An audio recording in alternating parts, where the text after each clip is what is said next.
पानी पानी लीजिए, पानी लीजिए। क्या कदर मचा रखा है, ना खुद सोते हो ना दूसरों को सोने देते हो। अरे जीना हराम कर रखा है, मरते भी नहीं हो तुम लोग। बहू वो बुखार ज्यादा हो गया तो इसी वजह से पूरा घर सड़ा रखा है। छी छी, कितनी गंदी बदबू आ रही है। अरे तुम्हारी जिंदगी जितनी कटनी थी तुम्हारी तो कट ली, अरे कम से कम दूसरों को तो जीने दो। तुम्हारी वजह से मैं और मेरे बच्चे भी बीमार हो चुके हैं। बहू डॉक्टर इलाज कर तो रहे हैं, लेकिन बीमारी ठीक होने में टाइम तो लगता है ना। अरे इनका तो ठीक होने का पता नहीं, मुझे लगता है जब तक हम ही बीमार हो जाएंगे। तुम्हारी ये बीमारी मेरे बर्दाश्त के बाहर हो चुकी है। अगर तुम्हारी वजह से मेरे बच्चों को कुछ हो गया ना, उनके जीवन में कोई संकट आया तो ध्यान रख लेना मैं तुम्हारा क्या हाल करूंगी। और एक बात बताऊं, तुम कल मरो ना, तुम आज मर जाओ, मुझे कोई फर्क नहीं पड़ता, लेकिन मेरे बच्चों को कुछ हो गया तो सोच लेना जीना आराम कर रखा है।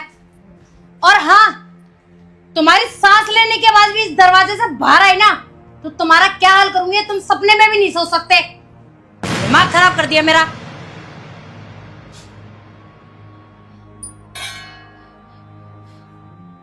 पुष्पा रो मत। पता नहीं भगवान कौन से जन्म की परीक्षा ले रहा है। मैं तो इस एक ही बात कहना चाहता हूँ ऊपर वाले से कि हे प्रभु उठा ले, ये जिंदगी ढोते ढोते थक गए हैं। आप ये कैसी बातें कर रहे हैं? अगर आपको कुछ हो गया तो मैं कहाँ जाऊंगी? आपके होते ही हमारी ये दशा है, और आपको कुछ हो गया तो फिर कि मेरा क्या होगा, ये भी तो सोचो। कुछ नहीं। पानी पानी पानी पानी, खांसी नहीं आएगी, पानी पीजिए आराम से।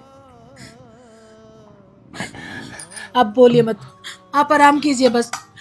तेज मत बोल, नहीं तो बहू को आवाज सुनाई देगी, वो फिर आ जाएगी, आप आंखें बंद करके सो जाइए बस। हेलो। तुम हो क्या? क्या हुआ आज? तो कुछ मूड ठीक नहीं लग रहा। रमेश जाके चेंज कर लो। अरे क्या हुआ अर्चना, इतना गुस्सा क्यों कर रही हो? यार मुझे बात नहीं करनी ना, एक हफ्ते से सो नहीं पाई हूँ मैं, कारण है तुम्हारा बाप। सारे दिन और रात खांसते रहते, एक तो सारे घर में गंदगी मचा रखी है, मैं बीमार हूँ, मेरे बच्चे बीमार हैं। रमेश मैं स्ट्रिक्टली बोल रही हूँ, या तो अपने बाप से बात कर लो सीधा सीधा, नहीं तो मैं मेरे घर चली जाऊंगी, मुझे नहीं रहना इस घर में। फैसला लेना पड़ेगा अब तुम्हें।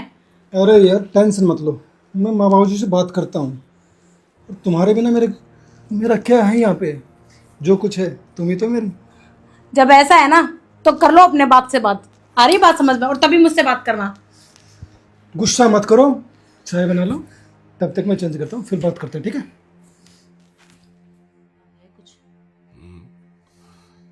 पता नहीं ये बीमारी तो साथ ही जाएगी। बाबू जी ऐसा क्यों बोलते हो? आपके लिए दूध है। हाँ हाँ बेटा। और बेटा तू ठीक है? मैं ठीक हूँ बाबू जी, आपकी तबीयत ठीक है? बस पता नहीं बेटा क्या होगा क्या नहीं। बाबू जी मुझे आपसे कुछ बात करनी थी। हाँ बेटा, मुझे भी तुमसे कुछ बात करनी है। आपको बात करनी है? हाँ हाँ बोलिए ना बाबूजी, क्या बात है? नहीं रमेश, पहले तुम बताओ तुम्हें क्या बात करनी है। नहीं माँ, पहले बाबूजी से पूछते हैं ये क्या कह रहे हैं। हाँ बोलो बाबूजी। रमेश बेटा,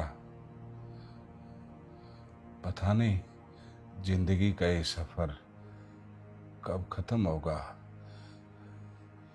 थोड़ी बहुत जिंदगी बची है तो सोच रहा हूं अकेले में जिंदगी गुजार लो। बहू को काफी परेशानियां हो रही हैं हम दोनों से, वो भी अपनी जगह ठीक है। अब बीमार शरीर है, रात को कई बार नींद नहीं आती, जिससे उनकी नींद खराब हो जाती है। तो मैंने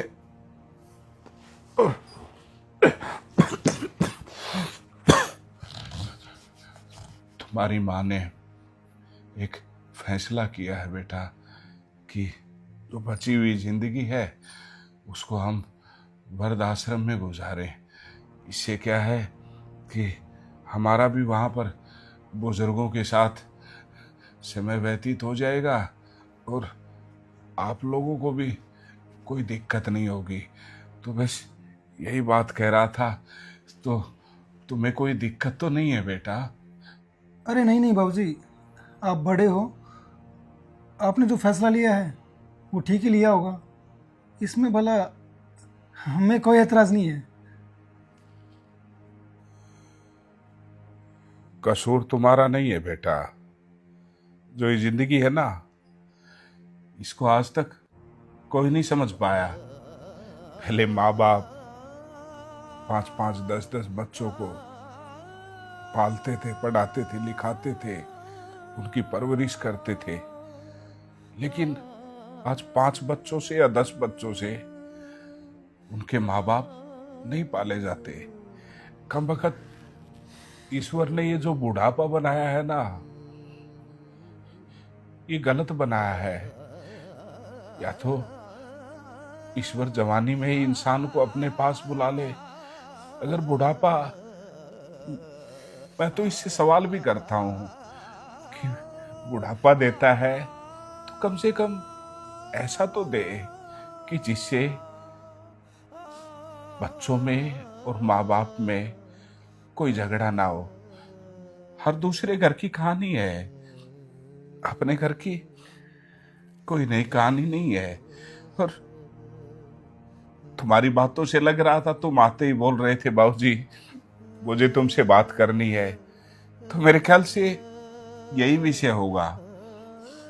तो बस यही सोच के कहा बेटा भी बहू भी खुश रहे और हम भी खुश रहे। जो ये मकान है ना बेटा, ये तुम्हारी माँ के नाम है। जब इसका जन्मदिन आया था तो मैंने इसको गिफ्ट किया था। तो इस मकान से तुम्हारी माँ तो नहीं जा पाएगी और तुम्हारी माँ के बगैर मैं नहीं रह सकता, क्योंकि एक यही तो है मेरा सहारा। बेटा बहू सबको देख चुका हूं मैं।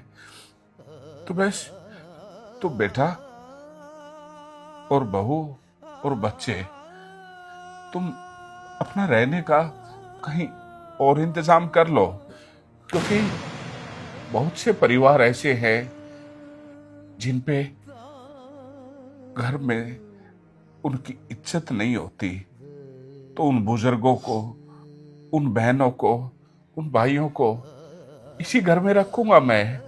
और इस घर को मैं एक वृद्धाश्रम का स्वरूप दूंगा। तो मैं ज्यादा ना तो लड़ने की अक्षमता रखता हूं और ना ही तुम लोगों को धमकाऊंगा इस विषय में, क्योंकि कसूर तुम्हारा नहीं है। बस ये सृष्टि का ही नियम चल रहा है। तो मेरी हाथ जोड़ के प्रार्थना है कि आप बच्चों के साथ ये घर छोड़ दीजिए, कहीं और रह लीजिए। बाबूजी ये क्या कह रहे हो आप? हाँ, हम कहाँ जाएंगे? और छोटे छोटे 2 बच्चे, उनको लेके कहाँ जाएंगे हम लोग? बेटा शायद तुम भूल चुकी हो कि जिंदगी के जिस पड़ाव में हम दोनों हैं, उस पड़ाव में एक दिन आप लोगों को भी आना है। और जैसा हम अपने बुजुर्गों के साथ करते हैं ना, वैसा ही हमारे साथ होगा। तुम्हारे भी बच्चे बड़े होंगे, उनकी शादियां करोगे, उनकी बहुएं आएंगी, और फिर तुम किसी कोने में खास रहे होगे तो वो आके ये बोलेगी खबरदार, इस घर से अगर सांस की भी आवाज आई तो वो सांस की आवाज हम आपको परेशान नहीं करेगी। आप चले जाइए यहाँ से। नहीं बाबूजी, ऐसे मत करो बाबू। बाबूजी हमसे गलती होगी बाबूजी, बहुत हमें माफ बड़ी कर गलती दो। हो गई। बेटा मैं तुम्हें माफ कर दूं, लेकिन मैं दोबारा वही दिन नहीं देखना चाहता जो दिन बहू हमें पिछले 2